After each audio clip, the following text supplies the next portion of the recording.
Now, as we've been hearing, the tension between the US and North Korea has escalated again, with North Korea's foreign minister saying the country may consider a hydrogen bomb test on the Pacific Ocean of an unprecedented scale. He was elaborating on leader Kim Jong-un's warning that Donald Trump would pay dearly for his threats in a UN address to totally destroy the country. Well, let's get more on this now. Joining me is the Professor of Political Science, Peter Mathews, who's in Long Beach in California. Hello to you, Peter. Thank you for joining us again here on Sky News. First of all, what have you made of this latest escalation in the rhetoric between those two leaders?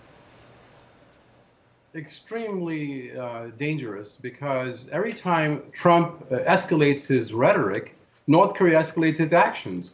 And this is going to lead nowhere but disaster eventually. And President Trump has to calm it down a little bit, not talk so belligerently. For example, at the UN, to say that he would totally destroy North Korea if need be, if it needs to be to defend America, that's too vague and too dangerously specific as well.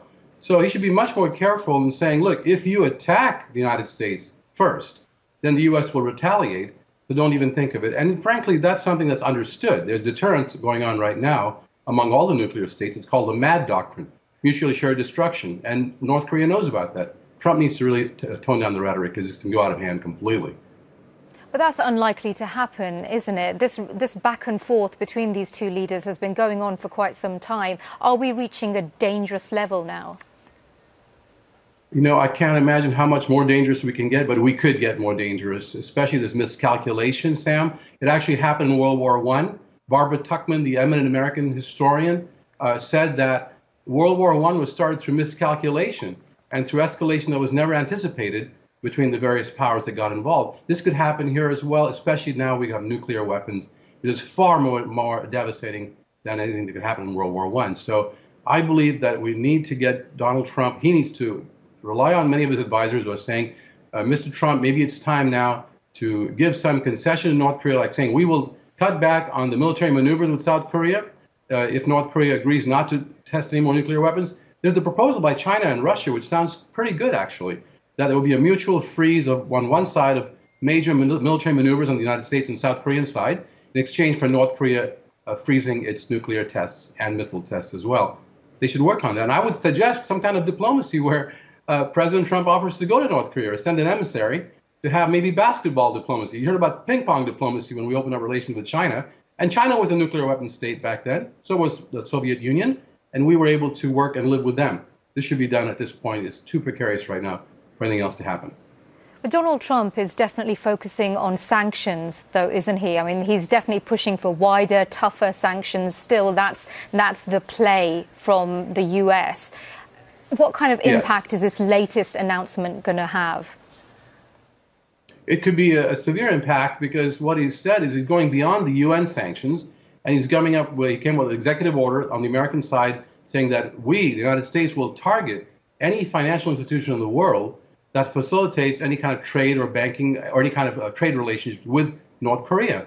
So that means any of the banks, and frankly, he quoted the president of China saying that he ordered the Chinese central bank to tell the other banks to not finance any kind of operation of trade with North Korea. And maybe that's a big step in the right direction for China. But for the United States to go and push it even further from here, that's going to be seen as almost an act of war by North Korea. Certainly an act of provocation. That's why you heard the new threat now from the leader of North Korea once again. So I think we need to de-escalate the rhetoric and put real measures of what's called confidence building on both sides, starting with our side, the United States. Professor Mathews, these sanctions have been going on again for years and years and years. I think there have been 9 rounds of UN sanctions since 2006, and it's had no impact so far in deterring North Korea's nuclear program. What kind of impact do these sanctions have on the people of North Korea? Because they clearly are not having much of an impact on Kim Jong-un himself.